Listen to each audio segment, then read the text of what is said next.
everybody, welcome to Take Two Reviews, and we are joined by Chris for the first time. That's the first time they've seen your face. Hello. Yes, believe it or not, this channel was half my idea. Yeah. Basically all of it. It was mainly your idea, then it became mine.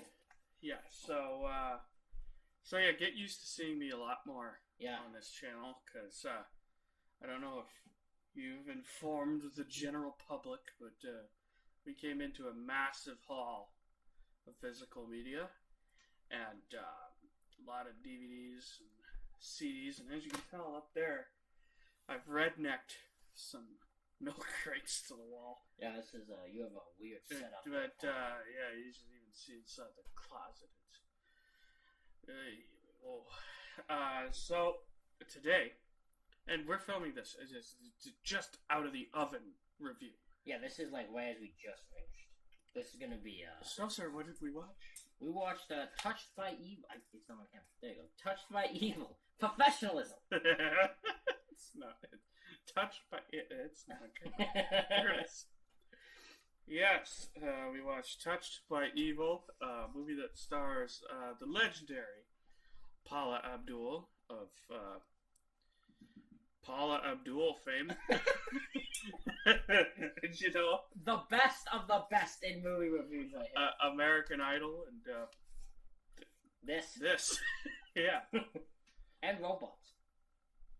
Robots. The movie from 2008. She was in Robots. Yep.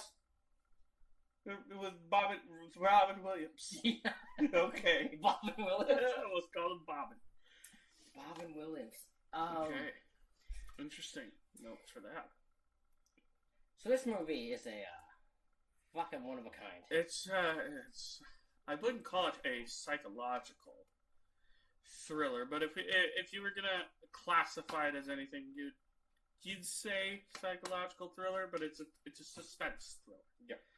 Basically. And this movie is made for TV, and you can tell by the way it's filmed, you can tell by the way it's mic'd, you can tell by the way it's edited, because Josh's favorite thing was to point out when the commercials would show up. Because you watch the movie, there is none, but you can clearly tell the moment where they're like, cut to commercial here, cut to commercial here.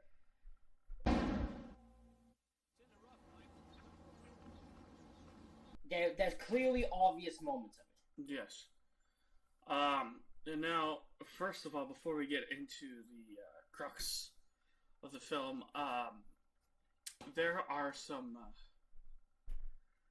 choice ways of line delivery in this movie. My favorite being, there's a scene where the phone rings, and we'll explain why the phone rings a little bit later. But the phone rings, and Paula Abdul's character named Ellen picks up, and she's just like, hello? Hello? Hello? And she's just like, God, I hate that. You know what else I hate? Excuse me. Crazy. Hello? Hello? Hello? God, I hate that.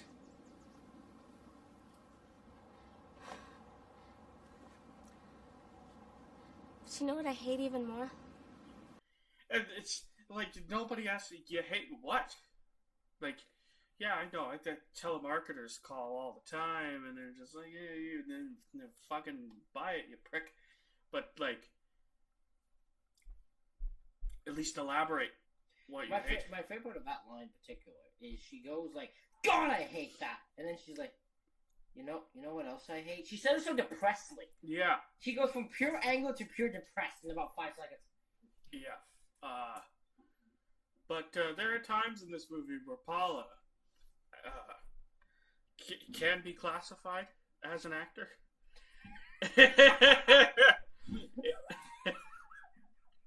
She has her moments where she acts, and then there's moments where she's just not doing that. But overall, this there were parts in this movie that especially near the end, that gave me a slight bit of a headache. But we'll get into it. Yes. So why don't you read the plot? I will read the plot from the back so you guys can. Things go from bad to worse for Ellen Collier. On the heels of an ugly divorce, a serial rapist that has terrorized the city savagely assaults her. Consumed by fear and unwilling to leave her home, Ellen withdraws into a shell for about 5 seconds. Over time, with the support of her friends, Mage and Clara, she ventures out to the world and unexpectedly meets Jerry Braskin, a charismatic entrepreneur. Slowly, Ellen takes tentative steps towards a relationship. Can she survive being touched by evil in the name of love? Now, Mage, that Madge. Madge? Yeah, Is it Madge? it's Madge. Okay. I mean, it's bad still. That's not a good name. You know? I feel like that makes it better. And her last name is Collier. Yeah. Okay. When I kept hearing her say her last name, it was like whenever she was on the phone, I heard her say her name was Ellen Collier, and I'm just like, wow, we're really stretching it on that one. Now, so here's the thing with this. Recently, I've been watching a lot of biopics, and we pop this in, and it's one of those things where the menu comes on, and it's fucking straight into it. Like, there's no, company logos, no nothing. It just jumps straight into it. And then it was just like, this has been largely based on a true story. And Josh goes like, hey look. Because I somehow end up watching biopics without trying to watch them. Although fictionalized, the following dramatization was inspired by actual events. So, but we did look it up afterwards. There's nothing. We can't find anything. There is nothing. This is not based. They lied to us straight to our face. How dare they? How dare they? So yeah, the movie it gets very intense right away. Like, I think the initial assault scene takes place 5 minutes into the movie. It's about 5 minutes. 5-10 minutes. Just give you a breakdown of what happens. Because Ellen, it's just immediately starts off her going on a run. The part that keeps is they keep cutting to frames of her running and the rapist just in the car, but you don't see his face.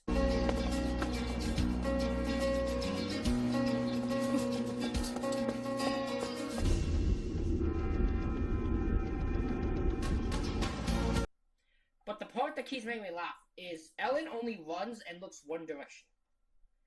She does not check, because she will run and look this way and never look the other way. She does it the entire time she's running. I didn't pick up on this at all. I did, because I kept waiting, because it kept happening, because for her not to look where the camera would be, she just kept looking one way. So she could have easily been hit by a car. Because she's not checking. So yeah, okay. So back to the point of, the camera cutting from her to the guy. They over-rely on that. Oh, yeah. For the first little bit of this movie.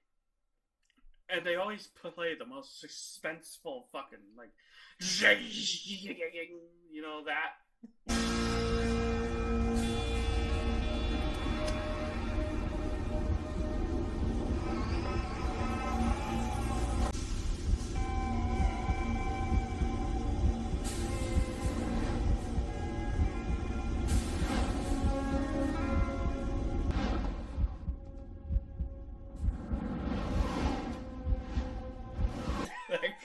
That's exactly what it sounds like.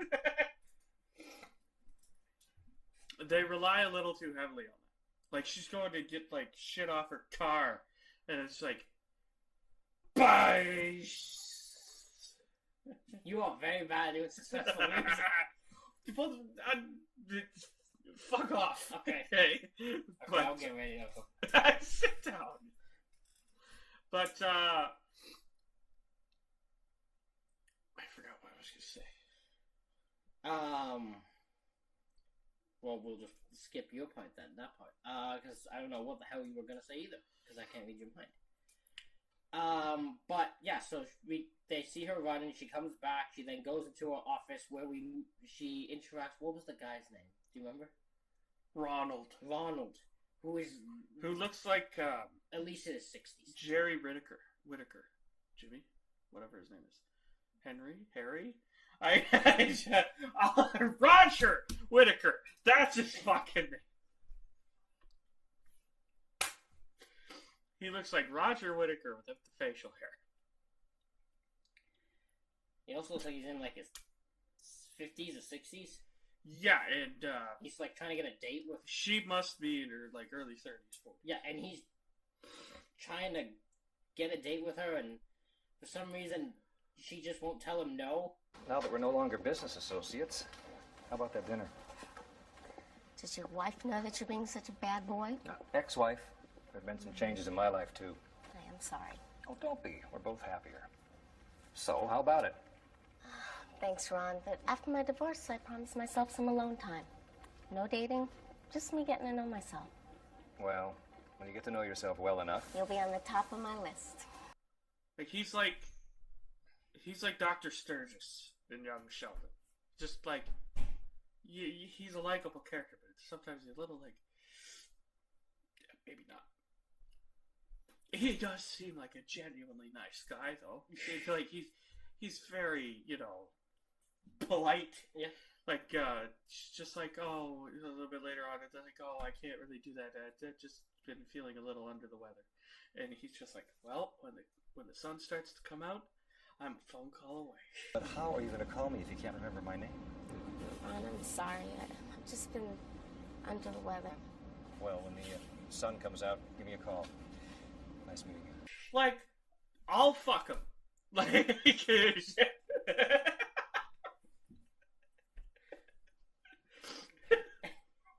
and that's all it takes for that time. Like, he's just so fucking polite. Such a nice guy. Yep. Somebody sprayed Febreze in the fucking hallway. Oh my god. It's the smell. Yeah. It's the smell. Speaking of smells, here's your perfect transition. We'll get to it. I was confused where you meant. So afterwards, she goes back to her place, and she's sleeping. And the rapist, in the most generic, stereotypical way that a person breaks into a house, comes in, wears the exact stereotypical outfit you would expect. Yeah, we get a special cameo from The Masked Man from SVR 2009, the greatest fucking moment of his career. He's using that video game bunny for landing cameos like this.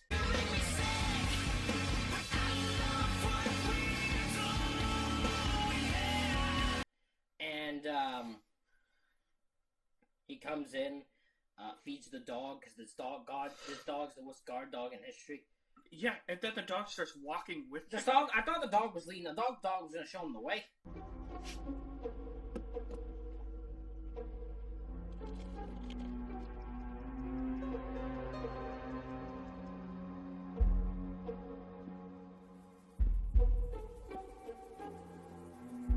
Yeah. Like, he's just going to be like, hey, oh, you looking for her? Okay, she's over here. And he's just going to follow there. And then he sits on the bed. And then... Oh, hell breaks loose. Yeah. He does the deed. The part that's also... is he has a flashlight that he just keeps on the entire time. Yeah. I don't know why. And then I remember you giving me shit. Because she's just like, well, he had brown eyes, for sure. And I'm just like, it's pitch black. What did he... And he's just like, he had the flashlight on. The entire time. And I was just like, oh, well. I didn't notice. Like, the whole thing was he just kept shining the light in her eyes. Like, the whole time he just kept shining light at her. And then we find out that, You find out afterwards that he has a smell. He's got a smelly smell that smells smelly. Yes. And she describes the smell as both times in this movie where she talks about the smell. It smells like rotting carcasses and animals and stuff like that. Death. Yes. It's like. There's no explanation to on why it smells like that. Yeah. Because even the cause of what the smell is should not make someone smell like that. Because I don't even remember fully what the smell was. It was smell that came from the wax thing they used. The car wax, buffalo breath. Yeah. Because that's what the one dude says. Yeah, because that's the one, and then he took his breath out, and she immediately knew that's what the smell was. Car wax doesn't smell like death. That's what I'm saying. Why is that what causes the smell? By the way, I have a window open, so if you hear children screaming, blame them. Yes. You probably turn that light off now. Sun's coming way up. Oh yeah, truly professionalism. Yeah. So after that, she's then talking to police. Oh, by the way, she's also the ugliest crier I've ever seen, and the worst crier I've ever seen.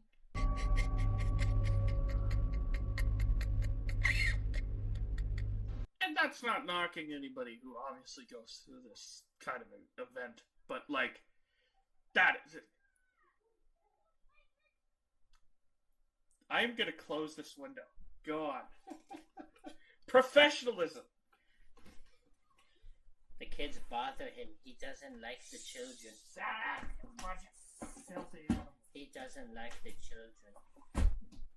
He has now fallen on the bed.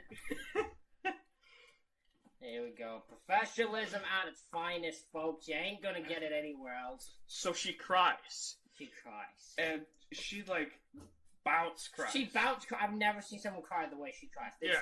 Not even in a seriously gripping event. I've never seen somebody cry like that. No. But what was the other point you were just making? The police, right? Yeah. The person that plays the female cop. Not it. She's the Taylor Hawkins of this movie. Sure. What number am I? Well, if he's the one who attacked you, 15. Still out there. Well, there are never any eyewitnesses. And the few times someone spotted a suspicious vehicle, it's never the same. And by that, I mean she's got nothing. She shows no personality. She's she was told to play a serious cop and took it to no reaction, stoneface. She could be looking at a severed head and she'll be like, well, it's just dead. the way it goes. Yeah, it's dead. That guy. What do you want me to do? I hardly knew him. What What was his name? And then, this is when she starts getting phone calls. And that's what leads to the one scene that he was referring to, where she'll get a phone call and no one will be there and she will react the way she did. Yeah. Because And the way that he leaves, voicemails is strange, but also awesome. At the same time, it's almost like he's playing his unreleased demo. He's just playing some song. And by the way, we never figure out whose song this is. No. We never figure out how he has. And does he have the album on which this song is on?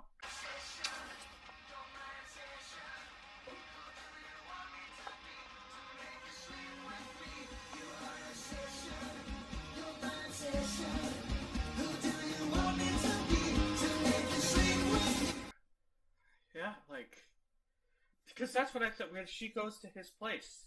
Later in the movie, she goes to his place, she looks at things, so I assume we were both waiting for the reveal where she's like, oh, this is this CD. is it. But never shown. It's never shown. It's, oh no, what? So it's now waiting for, which we'll get to that scene, because that scene's hilarious. Because how fucking bad it is. And then, so because she becomes uber paranoid. Uber paranoid. She does everyone scares her. He wasn't the, she was the only one being scared by some things in the movie. I get scared easily. By just normal things. Like somebody just like brushing up against me, I'm just, especially in a goddamn kitchen. He's scared me a few times just doing normal shit.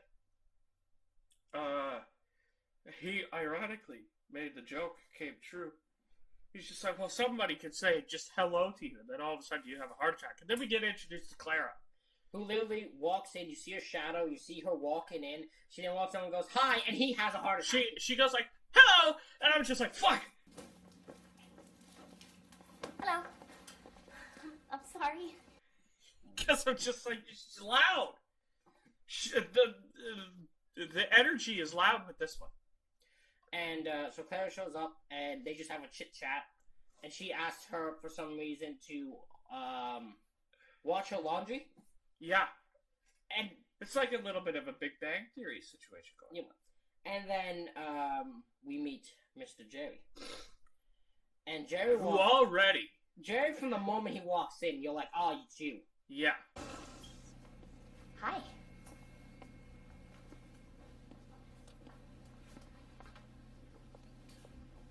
Please don't go right now.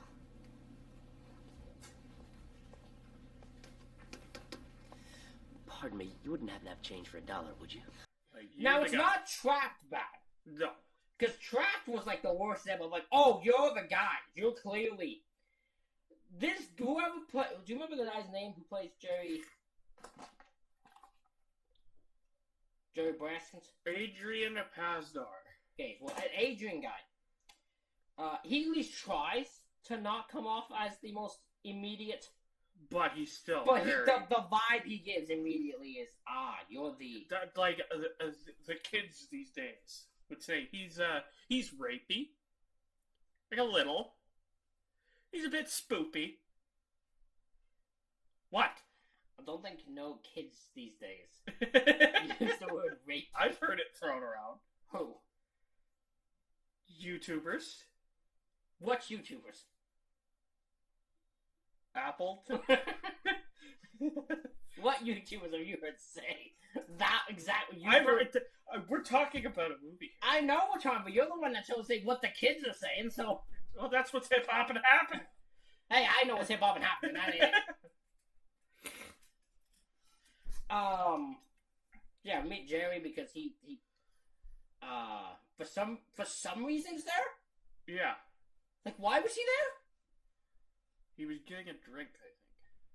But why was he at that specific place? He saw a vending machine. Which, that's what makes the thing at the end of it so baffling to me. We'll get to that, but... Because the ending is something... The ending scenes are hilarious. So, he introduced himself, and he's creepy from the moment he pretty much enters. Yeah. Gets his soda, and then goes on his merry way. And then Claire, for some reason, immediately wants Ellen to fuck him for some reason? Yeah. Like, they haven't even met for 5 minutes, totally, because these two, they're strangers. They don't know each other from a hole in the fucking wall. Yep. And she's just like, hey, you know what? Ellen's your name, right? Your name's Ellen? Yeah, that guy, yeah. You should fuck him. Johnny. Jerry? George. Yeah, you should totally, like, you should do that. just do it. Because we're friends now, because we met last year. Yeah. Like, because I'm pretty sure the you little know, just like you did in high school. You just do it. Jeffrey, go do James over there.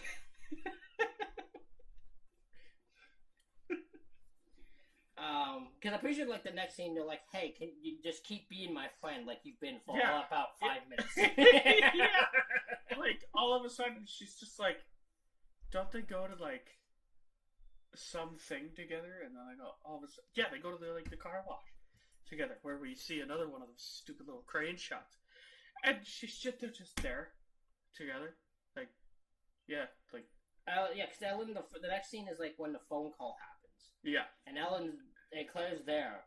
And in that scene, because she's like, you should just... She's immediately, by the way, I think she even knows what happened, didn't she? Claire knows what happened to Ellen. Yes, I think And so. immediately... Or at least doesn't find out right away, but she finds out pretty fucking quick. Yeah, and immediately he's trying to get her into dating. Yeah, okay. So another thing about Jerry. So Ellen's in traffic. And then he pulls into the next lane in his, fucking sports car or whatever. And then he sees and he's just like... And then he gets out of his car and knocks on the window. It's just like, roll your window down. If you ever need your car detailed, give me a call. Just beyond Oak, there's a stalled vehicle in the number 2 lane.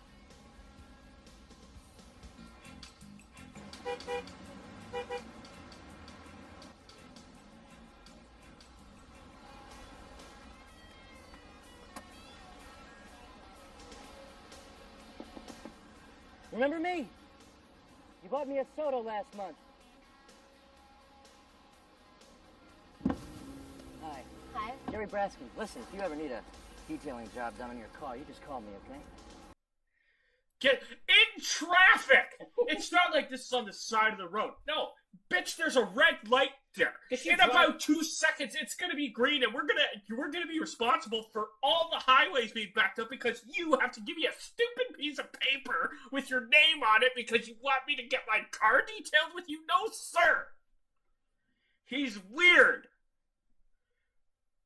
And if you couldn't tell he was the guy, you do now. Yeah.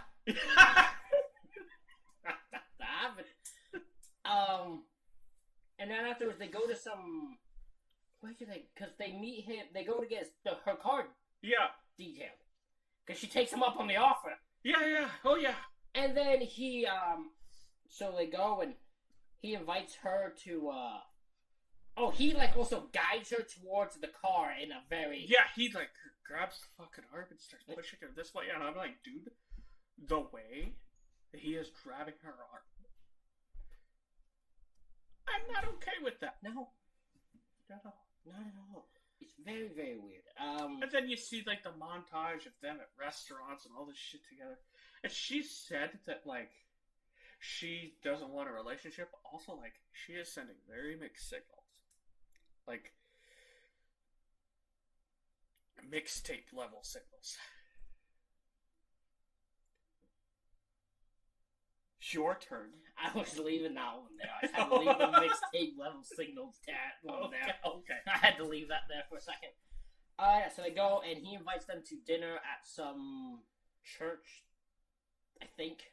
I don't think a dinner at a church. She just invites him to his church or something like that. No, because I think they said they go to dinner after the service. After the service. And they go, and then Claire, it's him, Claire, and Ellen. And Claire, about 5 seconds after they sat down, was like, hey, I gotta go. I gotta split. Stitches. And then Josh goes like, what a bitch.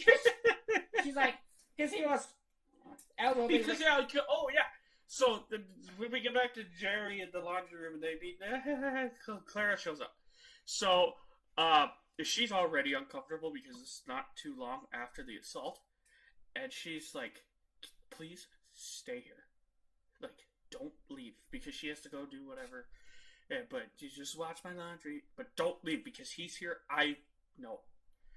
And then, so when we get to the dinner date, and she fucks off. She just says, hey, see y'all. That's when he's just like, what a bitch. And I was like, what a bitch. You're not leaving, are you? Yes, I am. I have a date. But there's no reason for you guys to leave. I have some rules. Why don't you stay and finish your coffee? Just get up and leave. You know shit and everything. He's like, no, you'll be fine. You'll be fine. Yeah. And then I think Ellen just like, yeah, I just gotta go. See ya. Yeah, she just, she fucking leaves. Which is, it's stuff like that I'm so confused there. Because it makes, okay. And then, I don't know how they just end up still spending time together. What, who, Jerry and Ellen? Yeah, they just montage. They just montage, hey, look at all these other times these guys yeah, together. It's just like the golfing and all that shit, because I guess their building is right outside of a button blast or whatever the fuck you want to call it. Like, they're It's called just... a golf course, you fucking idiot. Fucking idiot. It's called a golf course. Where you golf. Okay, so she's on a golf course. Thank you. But they just show things of hanging out, and he eventually, what is it? He offers her a job at the detailing plant. No, she offers to do his books and hers. Here's my other favorite thing, right? So as we talk, he showed up in a sports car. He has this right because you said he showed up in his sports car. Yes. He showed his fancy car. He has a very nice apartment. He wears suits. He then talks about himself like he's broke. Yeah. Yeah, so something's... He talks about how he's in a ratty-fested apartment. And then she goes there later. And it's the nicest apartment you can have. This is a ratty-infested apartment. That thing's gorgeous. He's just clean as hell. Sorted as hell. Yeah. It's fucking weird. Yeah. And then she goes there, goes to do his books, and, as business, and it turns out he's also just a slimy businessman. Yeah, he's got a bit of a temper. Well, that also, but she calls him out and straight up. Yeah, because it's just like, well, I'm missing $11,000, and then the one guy's just like, I did all my fucking, And then she goes, yeah, but did your boss? Yeah, she goes like, yeah, but did your boss? And he goes like, well, here's the she does it it's the nicest way I've ever seen someone get called out for fucking. Yeah. She does it with a smile on her face. She's just like, hey, if you're trying to avoid this for tax, she's just like, I get it. I can hide the body. She's like literally saying it in those jokingly nice man, and then he's just like, look, you didn't have to call me out in front of everyone. Yeah, you didn't have to beat me down and call me out. And she's just like, I'm not doing any of that, you fucking. Also, my favorite one is in front of everyone. In front of Jeremy Jackass right there. According to the books, I have an extra 1,100. Don't look at me. I've been filling out my invoices. Yeah, but as a boss?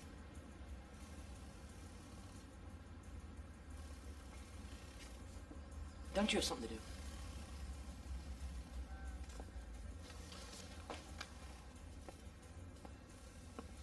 What's that for? It is hard enough keeping the respect of a woman running the show without you tearing me down in public, all right? Like, that's it. Did we ever learn that, guys? I think they probably said I never picked it up. Well, fuck it. He's Jeremy now. Because, he's just standing there. He was the only person in that room with them. Yep. And, he apparently is also the slimiest businessman. And then we watch, and he has a very, very bad temper. Yeah, he's prone to getting hot. And just, snapping. Over nothing? Yeah. He's got no oil! Oh, yeah. That's what started the thing. He snapped just over the fact they were out of oil, that the guy didn't pick up the oil. Yeah. For some reason, I thought that was, him not getting his lunch order. So I wasn't really paying attention. Clearly. No, it was just the oil. He was yelling because they made her go get the oil. Oh, yeah. For some reason. Like you do. Because apparently you just can't order it. Like most places, you have to go to the store and buy it yourself. You gotta go to Olive Oil's Oil Depot and go get.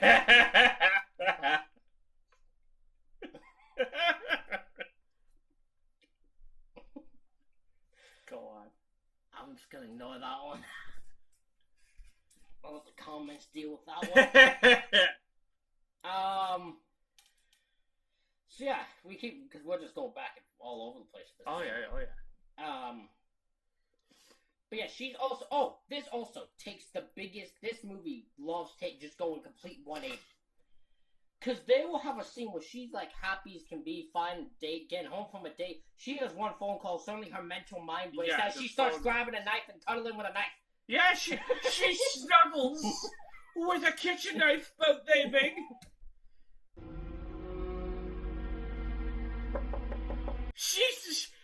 The phone rings and she grabs it, she's locking on the door, she closes the curtains, all that shit, she grabs the fucking knife, and I'm just like, whoa, what the fuck? And then all of a sudden, she's just we cut to her and she's just and I'm just she is a sneeze away.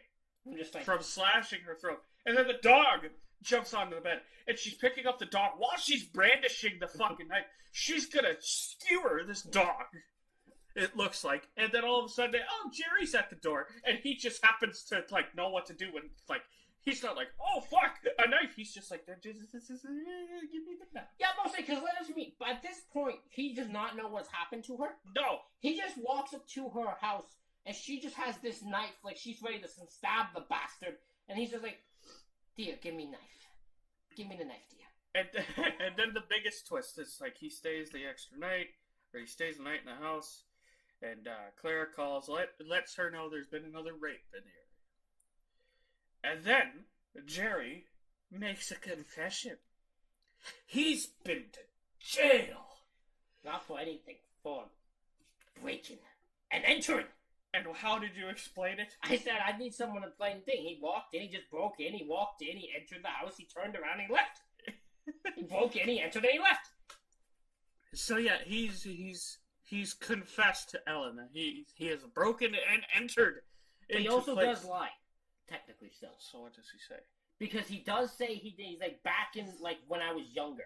Back in seminary school. He was talking about how he was younger when he was younger, and then it's revealed it was like 92 years ago.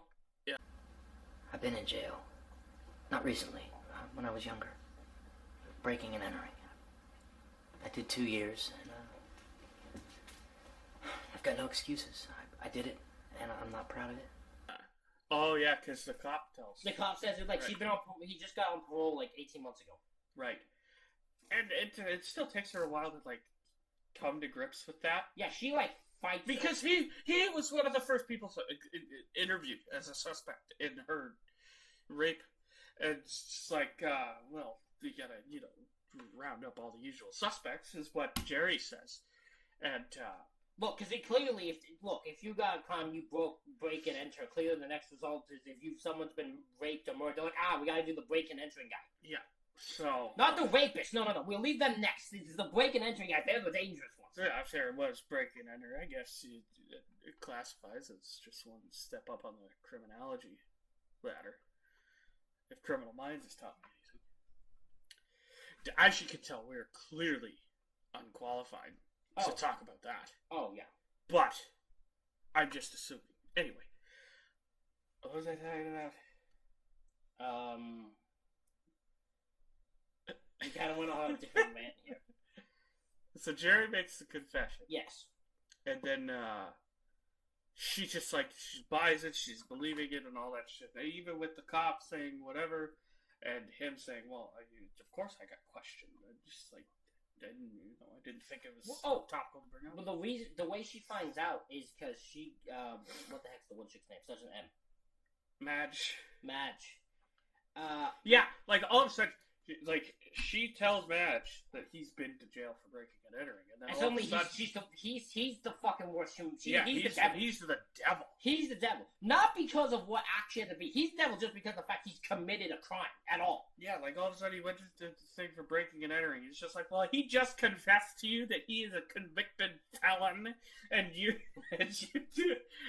have the audacity to stay in communication with him. What? Your way of doing her voice is so low. Well, I mean, that's what she sounds like. Yeah, it is. She's very assertive, and I think she's in control of Ellen's money, and she's some related with her business. She must be. Because what the fuck was she even doing at first? She was there to help her. She was helping her find a business. Oh, right, the business analyst. She was the business analyst. She analyzed that she needed a business. Right. Yes. Because she was, I'll help you find a business. That's literally what she said. Verbatim. Earlier. Yeah, and then they meet with Jerry. Yep. And in about the span of me and him for about 2 minutes, which apparently probably is a lifetime for this fucking movie. In the span of 2 minutes, she's already decided that he's the worst human being to ever exist. And he says, tells Ellen that no, she should not invest his money into his business. And she's very protecting that, and Ellen, I don't know if she says yes to it or what the heck she does. Does she? She agrees to. I think she was already doing the books at this time, and then it's just like, oh well, no, I'll just work there. Yeah, and that's why it's like the books is one thing. It's just like, now did you working there with a convicted felon? How dare you? And then her house gets destroyed. Yes, that's another thing. Is we jump straight to that with no real. Yeah, then we don't even see anything happen. I don't think it's even followed up on. Because was he even there? Did he even meet with her and match? Yeah. Okay, so he fucks off, does that. Because he leaves. Because here's what happens. He leaves, and then the old. And then Ronald shows up. And oh my god, his fucking face when Ronald shows up. Yeah, Jerry's reaction is like he's gonna fuck. We both thought we were gonna find out he died. Yeah, because here's the thing. On the back of the DVD, he's just covered in blood. So we're thinking, oh well, that's it. He's fucked. He's killing this man. In fairness, Ronald is never seen again. Is he not? He's not seen. That's the last time we see him in this movie. Oh well. So he might have died. He could be dead. He could be dead. They just may not show us. So then it's So yeah, because Madge's house is fucking destroyed. Yeah, it's like fucking full on destroyed. Yeah. And then they go to Ellen talks with the detective, and the detective, that's when she's like, she suspects Jerry. And you're why? Because he broke and entered when he was a child. Like, no, not that. It wasn't that long ago. It wasn't that long ago. 2 months ago. It was like he's only been on parole for like 18 months. Which, in fairness, is not exactly like fucking yesterday, but like exactly like yesterday. It's not exactly like fucking the day before, but yeah, and then yeah, I some of the editing choices of when we jump to certain scenes, because like even from the beginning of the movie, when we jump basically straight into the plot, and then she starts falling for the guy, and we get to the one part we're getting to it at least is all of a sudden the phone starts ringing again or something like that. She hears little bumps in the night.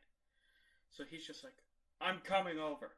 And he comes over, caked in red velvet cake. And he's just like, ooh, that's when we thought, oh fuck, he's killed Ronald. And then he's just like, okay, so I came over and I got into a fight with him and I just, got his ass kicked. Yeah, I got my ass kicked. I was waiting for him to say I fell. I tripped because I was so excited to see him. I was like, I chasing him and I smacked and hit my face off a rock. I ran into a tree, something like that. Yeah. So, like, the detective is so suspicious. Like, she already looks like she's got a cram up her ass, but, like, she really looks like it now. Because she's just like, you expect me to believe that load of horse shit? So she's just like, oh, okay. And she plays ball for a minute, and then for her sake. And then the detective goes like, okay, well, if I were you, I'd change your number. Yeah, and he's just like, that's it. Change your number. How about put a guard outside? Put the National Guard outside. Yeah, he's like, put the CIA and the National Guard, the fucking army out here. It's just like, do anything. Do you want to protect this woman, or is she gonna end up dead on the 6 o'clock news or something like that? And then she was like, no, just stay here. And then just laughed. That's what the detective was actually just like, no, you're fine, just stay here. And then that was that. That scene was so fucking hilarious. We're not even getting to the best part yet. And then, so they get closer. They end up sleeping together. Fucking like really sleeping together. And then, what was it that made her start to think? Oh no! On that scene, I remember it because I think they were holding hands. He was hugging, and he leaves the room, and she all of a sudden, it's that smell. She just starts smelling her hand, like she's just like, this smells like death. And then all of a sudden, she's in the meeting with her therapist who, bombs in every once in a while just to check up on her. And it's just like, it can't be him. It can't be him. No way. It can't be the man I love. I would never have sex with a man who's a rapist. Yeah. And there are parts of me that's just like, if it's based on a true story, I'm sure there's situations like this. Oh, 100%.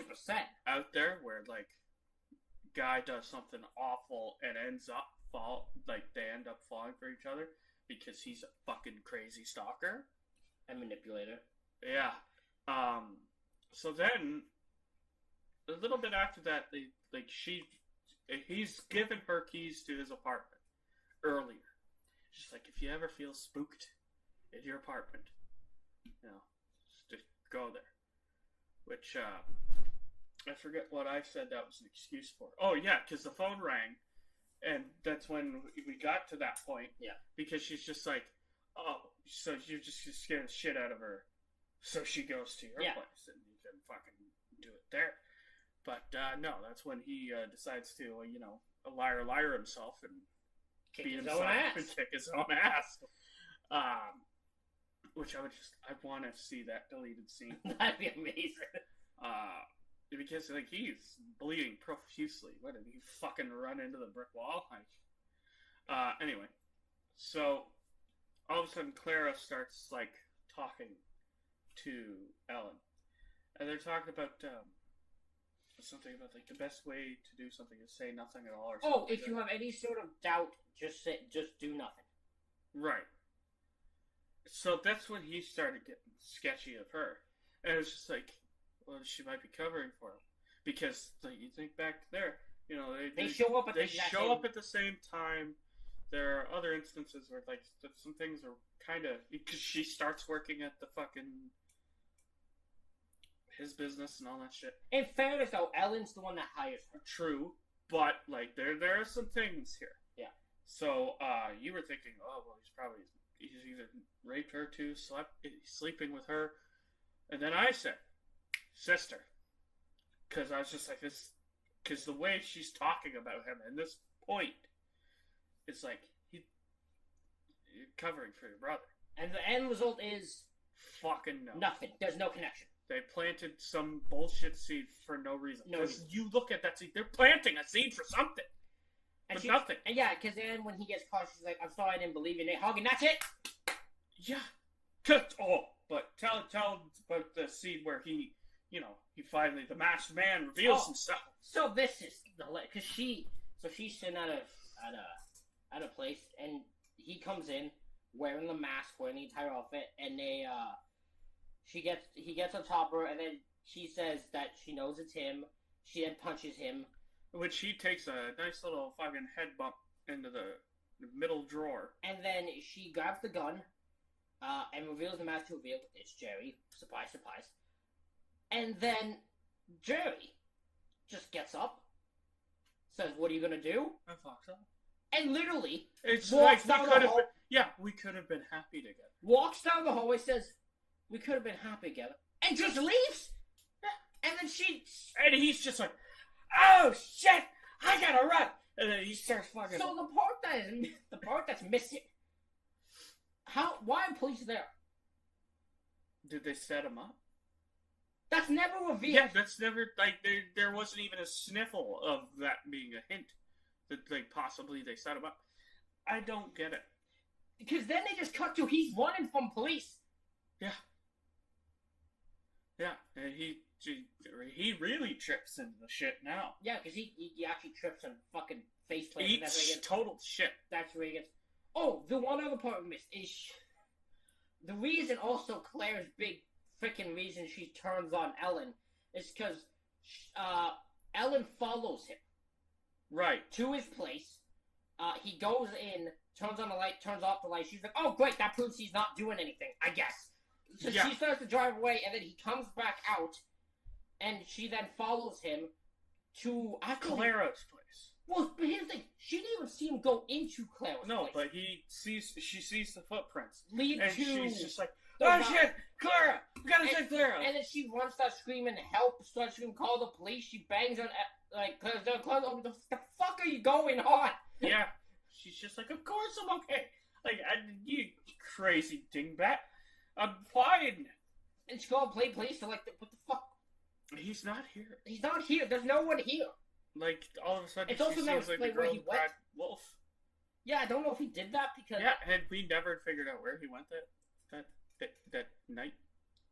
So then, and then he gets caught, and they reveal that he just uses repossessed cars, I guess, as his... Yeah, that's how he was never caught. Because he kept using a different car. Yeah. And then, then suddenly Claire's just believes it now. Yeah. And then we cut to him in jail, which somehow it's not where he's most creepiest, it's somehow where he's the most stupid. Yeah, it's very bizarre. Because they were like, okay, what will make you the most creepiest evil guy, looking guy? And it's just him saying they wanted it. Which I will believe that there are rapists who probably have that mindset. There are plenty. But, like...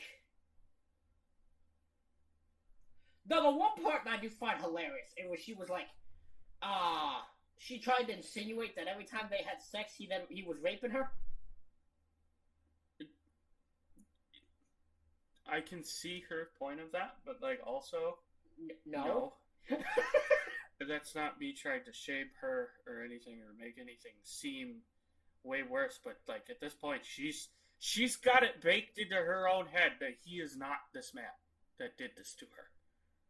So she's sleeping with him actively. But now that she knows, she's just like, oh, well, you did it to me once, you did it to me 100 times. And then,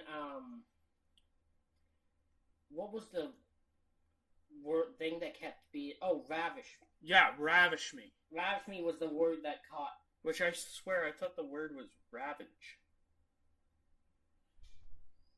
Unless they switch words mid-movie. Sounds like ravishing and radish at the same time. Ravage. Yeah, ravage. I want to be ravaged. Yeah, that's the fucking... What the fuck is... Okay. I'm not gonna, like... Because that's gonna make me flunk English class. Yeah. But yeah, so he says that, and then her response when he's sitting in the thing is say that to the guys in the jail. You know, homophobia. Homophobia. And then she gets out and walks away, and he starts screaming at her, and then that's it. Yeah. So for our first movie watching together officially, thoughts? It's not the worst one I've seen. If I was going to do my top 10, it's probably 3 or 4. Yeah. Because it's not even close to Velocipaster. It's not even fucking close to Shark. Because again, anything that has a bit of a story beats Shark Exorcist. But there are some parts of this movie that fucking could have been way better. I think what I'm gonna do for these things, so I can contribute to these little lists of yours, is I'm gonna put my top worst performances in a film. And for this one, for the first spot on the list, you're going to Lady Cop. I'll find out her name. Yeah. But the Lady Cop. We gotta get you one of the whiteboard things I got. Yeah. Okay. Alright. Let us know what you thought of this movie. If any of you ever watched this movie, I wouldn't be surprised if like not a human soul has. Yeah, and we have our next film picked out. Heath Ledger in The Order. So be on the lookout for this. You'll also see my review of this movie in under a minute at some point when this gets uploaded, which will be fun to do. Hit the like button and subscribe button, and we'll see you for when we do The Order. Alright. Fucking... See ya.